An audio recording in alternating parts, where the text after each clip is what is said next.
রিশপা season 2 আর যাকে লুকিয়ে রেখে এসেছিস তাকেও নিয়ে আসতে গিয়েছে। এই বলে ডোরিয়া যেন অট্ট হাসিতে মেতে উঠলো। তার হাসিতে যেন আশেপাশে সবকিছু কেঁপে উঠছে। আমি এখন কি করব? স্যারকে বাঁচাতে এগিয়ে যাব নাকি এখানে দাঁড়িয়ে মজা দেখব? না, আমাকে যেতে হবে এখন। এভাবে দাঁড়িয়ে থাকলে কাজ হবে না। হঠাৎ পিছন থেকে কেউ বলল, এখানে কি দাঁড়িয়ে থাকবি? যা গিয়ে তোর স্যারকে বাঁচা। আমি সাথে সাথে পিছনে তাকিয়ে দেখলাম সেই আবির দাঁড়িয়ে আছে, ভয়ঙ্কর চোখ। কিছু বুঝে ওঠার আগেই আবির আমার মাথায় কিছু একটা দিয়ে আঘাত করলো। আমার চোখ ঝাপসা হয়ে মাটিতে লুটিয়ে পড়লাম। যখন হুঁশ আসলো তখন আমি মাটিতে শুয়ে আছি। আস্তে আস্তে চোখ মেলে তাকিয়ে দেখলাম স্যারকে আগুনের বৃত্তর মাঝে শুয়ে দেওয়া হয়েছে। রিশপাকে লোহার খাঁচায় বন্দি করে রাখা হয়েছে আর বৃত্তের সামনে রিশপার মৃতদেহ রাখা আছে। ডোরিয়া বৃত্তের সামনে বসে মন্ত্র পড়ছে আর কয়েকজন বৃত্তর চারপাশে গোল হয়ে দাঁড়িয়ে আছে, তাদের মাঝে আবিরও আছে। আমার হুঁশ আসছে, এটা কেউ খেয়াল করেনি। আমি চলে গেলাম একটু আগে। স্যার আর আমি যখন এখানে এসেছিলাম তখন স্যার বলল আমাদের পরিকল্পনায় কিছু পরিবর্তন আনতে হবে। রিশপা ডোরিয়ার অনুসারীদের সাথে শক্তিতে পারলেও ডোরিয়ার সাথে পারবে না। আর ডোরিয়া এতটা বোকা না যে আমাকে আর রিশপাকে বন্দি না করে রিশপার মৃতদেহ এখানে আনবে। আমি আর রিশপা নিজের ইচ্ছাতেই ডোরিয়ার কাছে ধরা দিব আর তুমি অপেক্ষা করবে রিশপার মৃতদেহ কখন নিয়ে আসবে সে। তোমার কাজ তখনই শুরু হবে, যে কোনো ভাবেই হোক চাকুটা রিশপার বুকে বিধিয়ে দিতে হবে। আমি শুয়ে আছি জ্ঞান হারানোর ভান করে। এই আবেগটা আমাদের পরিকল্পনার অংশ ছিল না, তাই তার জন্য আমাদের কাজটা কঠিন হয়ে গেল, কিন্তু আমি এটা করবই। হঠাৎ খেয়াল করলাম স্যারের শরীর থেকে ধোঁয়া বের হচ্ছে। ডোরিয়ার মন্ত্র পড়ার গতি বেড়ে গেল। তার মানে স্যারের আত্মা নিয়ে যাবে ডোরিয়া। আর দেরি করা যাবে না, এখনই আমার কাজ করে দিতে হবে। সবাই চোখ বন্ধ করে নিজের ধ্যানে মগ্ন। আমি ধীরে ধীরে কোনো শব্দ না করে উঠে দাঁড়িয়ে চাকুটা বের করে হাতে নিলাম। অপেক্ষা না করে দৌড়ে গিয়ে রিশপার মৃতদেহর পাশে বসে এক ঘায়ে চাকুটা রিশপার বুকে গেঁথে দিলাম। ডোরিয়ার চোখ মেলে তাকিয়ে এই দৃশ্য দেখে রাগে অগ্নিশর্মা হয়ে আমাকে হাতের ইশারায় ছুঁড়ে ফেলে দিল। আমি উড়ে গিয়ে গাছের সাথে বাড়ি খেয়ে মুখ থুবড়ে পড়ে রইলাম। ডোরিয়ার আশেপাশে সবাই আস্তে আস্তে হাওয়ায় মিলিয়ে যেতে লাগলো। আবিরও চিৎকার করতে করতে হাওয়ায় মিলিয়ে গেল।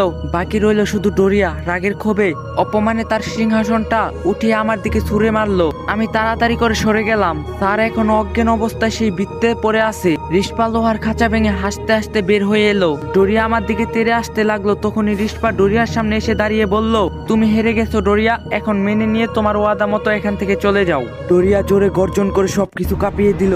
সে কোনোভাবে মেনে নিতে পারছে না এই হার। রিশপা আবারও বলল, তুমিই বলছিলে জিনরা কখনো ওয়াদা ভঙ্গ করে না, তাহলে মেনে নাও তুমি হেরে গেছো আর ওদেরকে ছেড়ে দাও। আমিও চলে যাচ্ছি আমার ঠিকানায়। আজ থেকে আমি যেমন মুক্ত ওরাও মুক্ত। ডোরিয়া এবার শান্ত হলো এবং বলল, ঠিক আছে, আমি আমার কথা রাখবো, চলে যাচ্ছি। আর কখনো ওদেরকে বিরক্ত করবো না। সবাই জানবে ডোরিয়া তার ওয়াদা ভঙ্গ করে না। এই বলে ডোরিয়া হাওয়ায় মিলিয়ে গেল। আমি দৌড়ে গেলাম স্যারের কাছে। স্যার উঠেন প্লিজ, আমাদের কাজ আমরা সম্পূর্ণ করছি, ডোরিয়া চলে গিয়েছে। স্যার উঠেন প্লিজ, স্যার বেঁচে থাকেন আমার জন্য।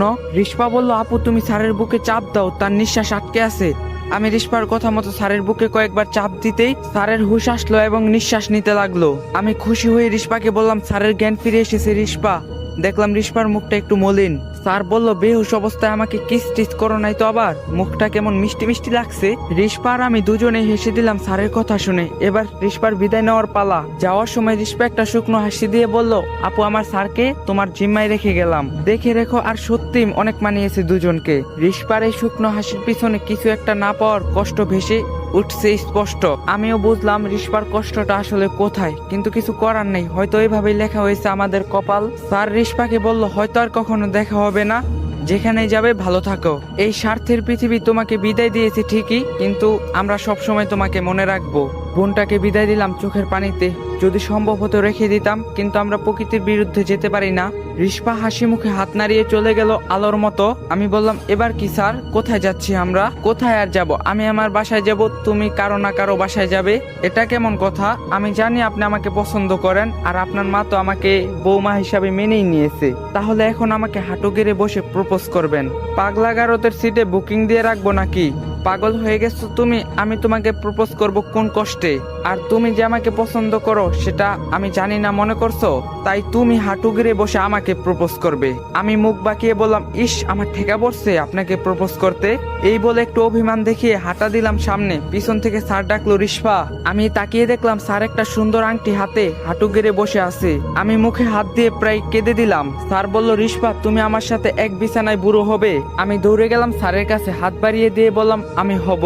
স্যার আমার হাতে আংটি পরিয়ে দিয়ে বলল, এটা তোমার মা তোমার জন্য রেখে গিয়েছিল।